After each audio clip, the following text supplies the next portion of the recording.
শীতকাল কিন্তু প্রায় চলে যাচ্ছে, যদিও তারিখের হিসেবে এখনো ফাগুন আসেনি, কিন্তু কোকিলের ডাক মাঝে মাঝে শোনা যাচ্ছে।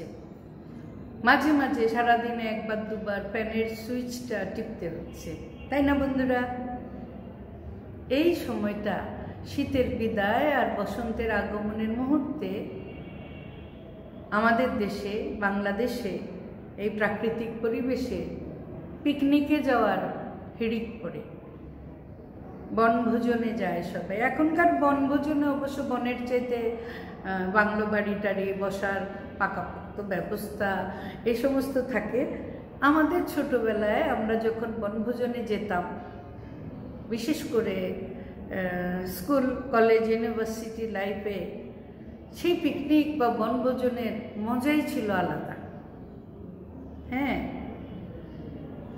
বাবা মায়ের সাথে ওইভাবে তো হয় না, কয়েকটা পরিবার মিলে হয়। আমার যেহেতু মা হেডমিস্ট্রেস ছিলেন, স্কুলের টিচারদের যখন পিকনিক হতো ফ্যামিলি মেম্বাররাও যেতে পারতো। সেখানে খুব ভালো স্মৃতি আছে।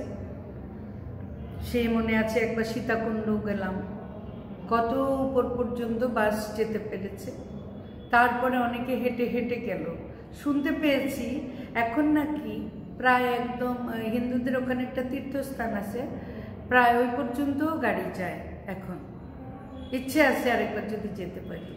কিন্তু ওই যে ছোটোবেলায় মনে আছে আমরা সেই একটা গেস্ট হাউস ছিল, ওখানে বাসগুলো সব থামতো, ওই পর্যন্ত গিয়েছি। তারপরে সিঁড়ির ধাপ গুনে গুনে উঠে গিয়েছিলাম উপরে, 1100 না কয়টা স্টেপ ছিল। বাড়বকুণ্ড গিয়েছি, শুনেছো নাকি বাড়বকুণ্ডের নাম? বাড়বকুণ্ডে একটা উষ্ণ প্রস্রবণ আছে, কেমন প্রকৃতির মধ্যে আশ্চর্য একটা জায়গা। এই পানি উঠে আসছে, ঝর্ণা তো উপর থেকে ঝরে পড়ে, কিন্তু এইখানে ফোয়ারার মতো নিচের থেকে পানি আসে। ফোয়ারা আবার নানা রকম আছে, কতগুলো আছে ফিনকি দিয়ে পানি বেরোয়। এখানে ফিনকি দিয়ে পানি বেরোয় না, মনে হচ্ছে যেন নিচের থেকে পানি উঠে উঠে আসছে। তো পাহাড়ের এরকম গুহার মতো, তার ভিতর দিয়ে পানিটা বের হয়ে আসছে। ওখানে আগুন জ্বলে, সবসময় আগুন জ্বলে। সেই জন্যে এর পানি প্রায় 1/2 কিলোমিটার পর্যন্ত উষ্ণ থাকে। বাড়বকুণ্ডের এই স্পটটাকে বলে উষ্ণ প্রস্রবণ। খুব ঝড় তুফান হলে কখনো কখনো নাকি ওই আগুনটা নিভেও যায়।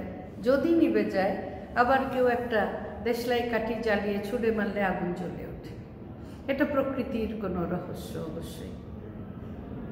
আর পতেঙ্গা সি বিচে তো কত গিয়েছি। পতেঙ্গা সি বিচটা এখন যেরকম দেখো এত গোছালো ছিল না, তবে সমুদ্রের পাড়ে বেশ কিছু চারকোনা চারকোনা ব্লক, আবার গোল গোল এরকম পাথর ফেলানো থাকতো। সেই পাথরগুলো ফাঁকে ফাঁকে আবার ইঁদুর দেখা যেত। ওখানে বসে থেকে অনেক সময় বাদাম নিজেও খেয়েছি, আবার ভালো একটা জায়গায় রেখে দিতাম, ইঁদুর আসলে যেন দেখতে পাই। ইঁদুরের এসে টুক করে নিয়ে যেত। তারপরে তো 91 জলোচ্ছ্বাস, ওই পাথরটা তোরও কোথায় ভেসে চলে গেছে। এরপর থেকে এই যে তীর রক্ষার ব্যবস্থা আরও শক্তিশালী হয়েছে। এখন তো শক্ত প্রাচীরের মতন করে দেয়া হয়েছে, নিচে সিঁড়ি যায় বেলাভূমি পর্যন্ত। এইবার কক্সবাজার গিয়েছিলাম, কক্সবাজার থেকে ফেরার সময় বঙ্গবন্ধু টানেলের ভিতর দিয়ে আসলাম। খুব ইচ্ছা ছিল টানেলটা পার হব, বিদেশে তো টানেল দেখেছি, এখানে দেখলাম কোনো তফাৎ মনে হলো না, খুব ভালো লেগেছে। টানেল থেকে বের হওয়ার একটু পরেই বাম পাশে আবার পেয়েছি সি বিচটা। সেই সি বিচ অনেক সুন্দর গুছানো সাজানো, ভ্রাম্যমান দোকানপাট আছে, মোটামুটি স্থায়ী দোকানপাটও আছে। সেখানে অনেক সুন্দর কিছু, ওই যে কী বললেন এটাকে, চরকি চরকি, বাচ্চাদের জন্য আরও কিছু খেলনা আছে, ঘোড়ার গাড়িতে চড়ার ব্যবস্থা আছে।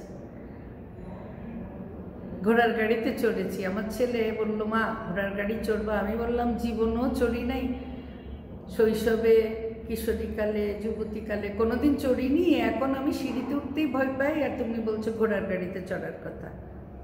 ও কোথায় জানি একটু গেল, আমরা ওখানে বসে আছি, বসে বাদাম খাচ্ছি, ওমা হঠাৎ দেখি ঘোড়া টকবক করে আসছে, ঘোড়ার গাড়ি, ছেলে বসে আছে, তার মানে সে আমাকে চড়াবে। খুব মজা লেগেছে, অনেক সাহস করে এসে বলছে পিছন দিকে, মা আমি আছি। ঘোড়ার গাড়ি ওটার সিঁড়িটা খালি একটা পা রাখা যায়, এরকম চিকন, তবু উঠতে পেরেছি। আসলে আপনার ইচ্ছেটাই যথেষ্ট। একেবারে অসম্ভব কিছু হলে সেটা অন্য কথা, ইচ্ছে থাকলেও সম্ভব হয় না, কিন্তু অধিকাংশ কাজই ইচ্ছাটা যদি আন্তরিক হয়, চেষ্টাটা যদি প্রকৃত হয়, তাহলে ঠিকই দেখবেন আপনি করতে পারছেন। আফসোস যে সপরিবার উঠেছি ঘোড়ার গাড়িতে, ওই অবস্থায় ভিডিও করে দেওয়ার কেউ ছিল না, এই ভিডিওটা আমি দেখাতে পারলাম না। কি আর করা, আবার ভিডিও যে করি এটা পরিবারের মানুষরা বাধা দেয় না, খুব যে পছন্দ করে এটাও বোধ হয় না, তাই এই ছবিটা আমার কাছে অধরাই রয়ে গেল। যাক, আমি তো বলি না বন্ধু তোমাদেরকেও, যতটুকু পেয়েছি সেটা নিয়ে সন্তুষ্ট থাকতে হবে।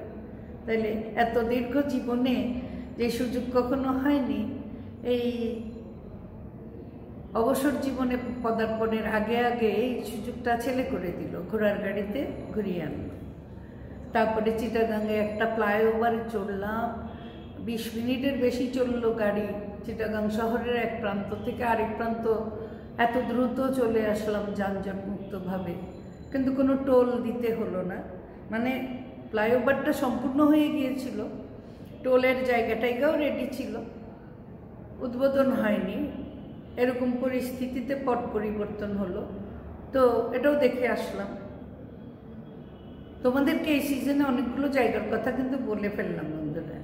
হ্যাঁ, আরও অনেক সুন্দর সুন্দর জায়গা এখন তৈরি হয়েছে, সম্ভব হলে পরিবার পরিজন নিয়ে তোমরাও ঘুরে আসো।